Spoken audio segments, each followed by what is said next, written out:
That's why we're all here, to just vibe with each other. So it doesn't have to be structured at all. So what's the hashtag? Oh crap! The hashtag. hashtag BG Book Club presents. So please use the hashtag so I can kind of retweet these or whatever. Okay, so what do you want to discuss? Race? Yeah. Relationship, race? Okay.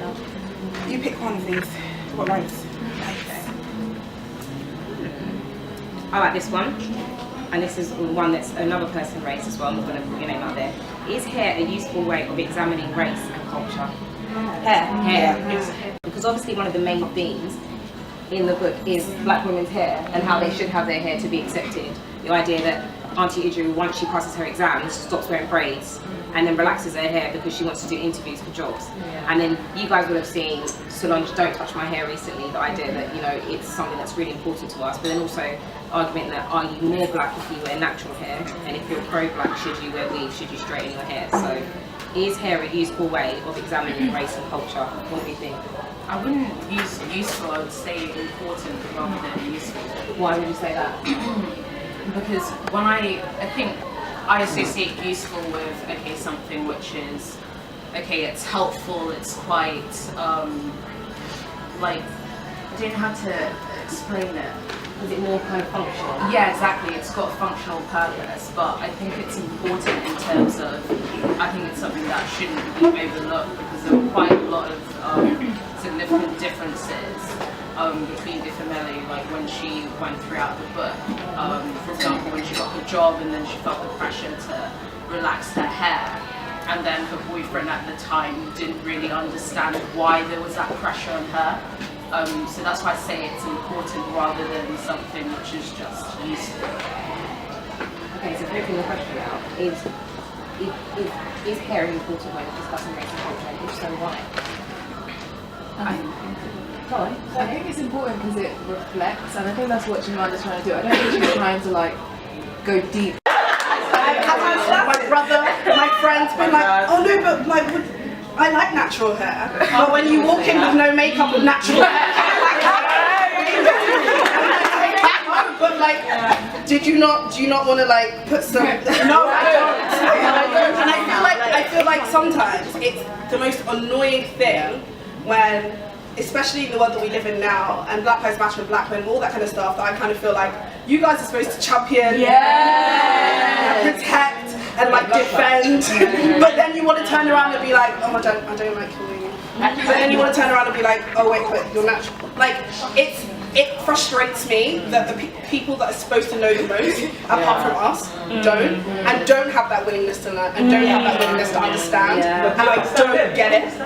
Oh God, you. I tried to derail them. I don't understand why they don't see it. I don't understand how it doesn't compute. Some of the wigs that their mums wear.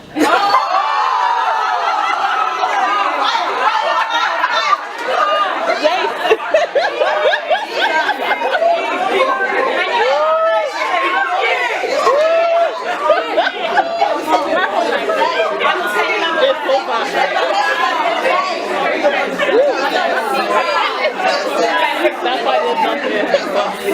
That's too much sauce. Come on, let's push it. Sarah, you wanted to say something, darling. What was it? I was going to sort of like change the topic because like, in the book. Yeah, it's necessary. In the book, like, how did we feel about, you know, when she goes to the hair salon for the first time? Because yeah, exactly. Like, she talks about it as if like she's frustrated she has to go to like the next time to find a black hair salon. She wants her hair to be catered to well. She like haggles and stuff, and then she appreciaes like the fact they have Nollywood on in a weird way. But then like halfway through the conversation, she decides she doesn't like one of the hairdressers because, you know, they haven't been in America for as long, or they're still like trying to like idealize America, and she cuts them off. And I'm like, she doesn't have that. I mean, she's not a perfect character, and that's why she's really interesting. But she's like, I didn't know how I felt about it because obviously, like seeing a hair salon described in a novel was like for the first time was so beautiful. Just like seeing like how she went into details about how like, you know, the air conditioning has been like broken for like years, but they're saying it broke yesterday because they don't want it to, you know what I mean? Like all that, those like little nuances were so nice to hear. But then Ifamelu's like sort of unwillingness to allow herself to be completely of that environment because she doesn't want to, I don't know, like make herself seem lower standard than she has been. And she says she's been in America for longer than she actually has because she knows how it's going to be received and she wants to be received as if she's of a higher status than them. And I don't know, what were the thoughts on that? Like the hairstyle. I think that's quite similar to the whole concept of, you know, like people who've been here a while, then kind of label people who've just arrived as freshies. It's that whole thing. I think everyone does it. Right? You want to think that you are different and better than people who are slightly different to you. I think we all have that. I think most of us have been to black hair salon and been like, oh yeah, like I do get my hair done here, but like I don't really live around here.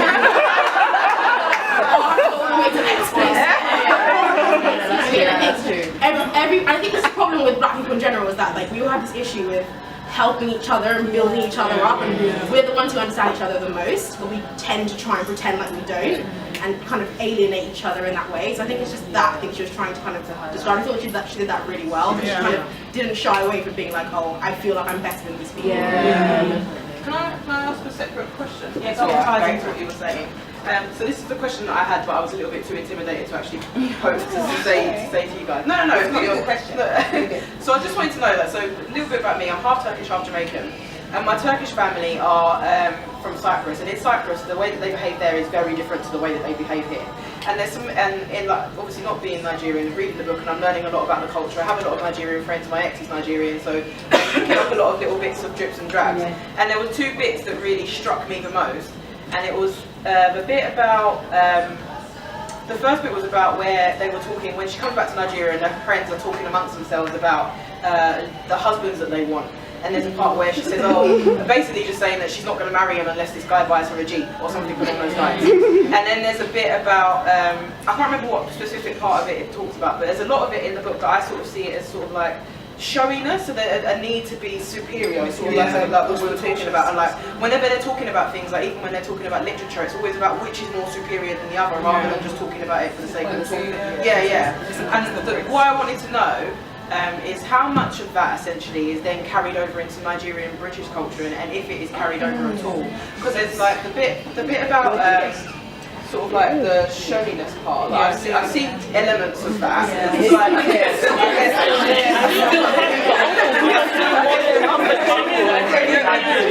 give me the example of like one of my friends when I was at uni, she hosted a party, and I remember she asked me to take her food shopping, and she was like, oh, what sweet should I buy? And I was like, just get the smart price ones. And she was like, no, like,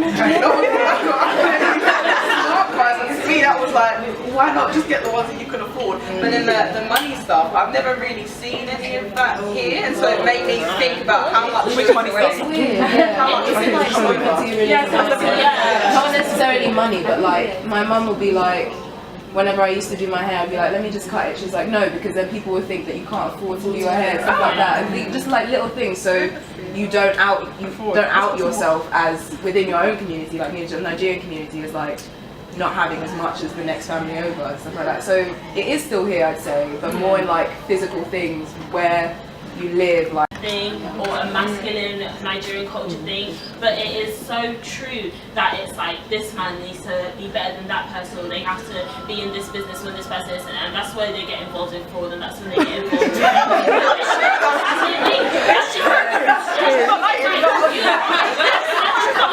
they think that's the part according to their code, and I feel like it translates with Nigerian men. Okay, I have a thing with Nigerian men. It translates through all these Nigerian men, because it's not only money. It's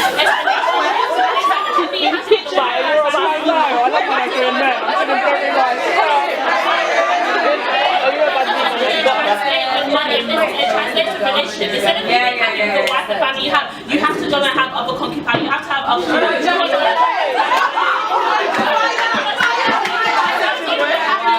The one day that your wife is making, your wife has to make so many fish, so many jollof rice, so everyone can know that your wife can. Instead of being happy with the car you have, you can get a car.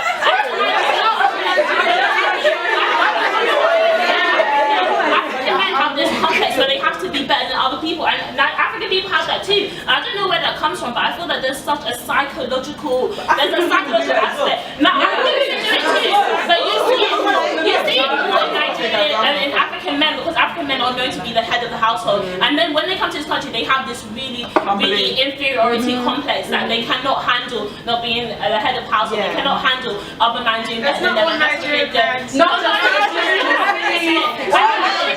they do. I think it's a black men complex because there's a psychological effect, and I don't know where it comes from. And you can say slavery, you can say colonialism, you can say whatever, but there is a complex within black men, and I feel like with black women, especially this book, it's like with the hair and everything, it's like black women, I guess that we need to bring these black men up, but like you were saying before, they don't bring us up, and then there's kind of like a battle. I'll get my wine.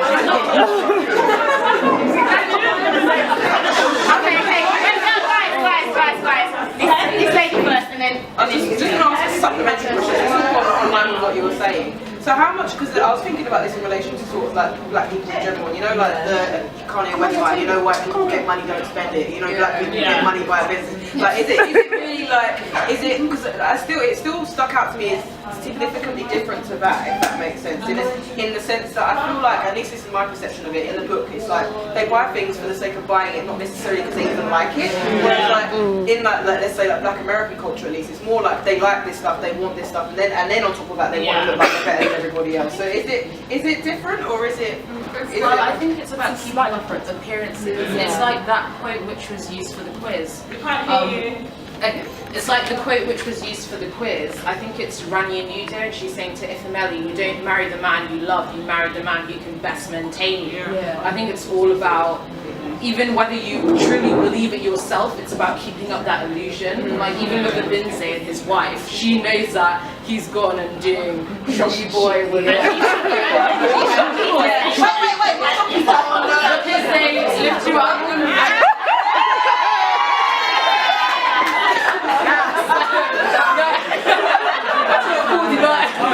But she's happy to be in that relationship, so it kind of goes back to what you were saying, like I don't think we can entirely put it all on the men, because if you have women who are kind of enabling that, it's not really helping. She's happy to keep up that silence and keep up that front if it means she can maintain her lifestyle. So. But I think usually like stand up. Sorry. Thank you. It's a whole transaction thing. I think we have to remember that in Nigeria, like finance is so bad there. And the first thing you're going to think of, that's why sometimes some women are willing to be a third or fourth wife because they need money.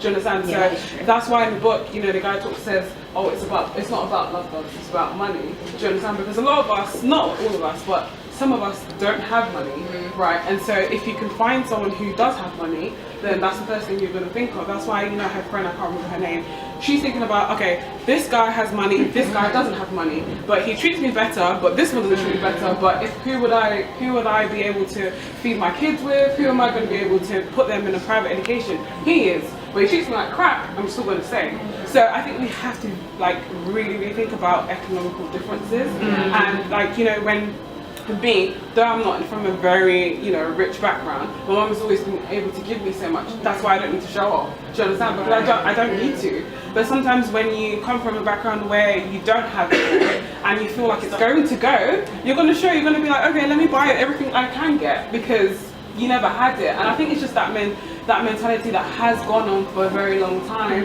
and we don't always have these, you know, opportunities where we're sitting here to then talk about it because we have to survive and live on. So I mean, it's like, you know, the complex of guys, that's the thing where they don't even get a space to sit here and talk about their own issues. Do you understand? But they still have to go and survive, they still have to be ahead of a home, unfortunately. I'm not saying they don't have their crap. But it's just the fact that, you know, especially in Nigerian culture, a lot of pain happens and we don't talk about our pain.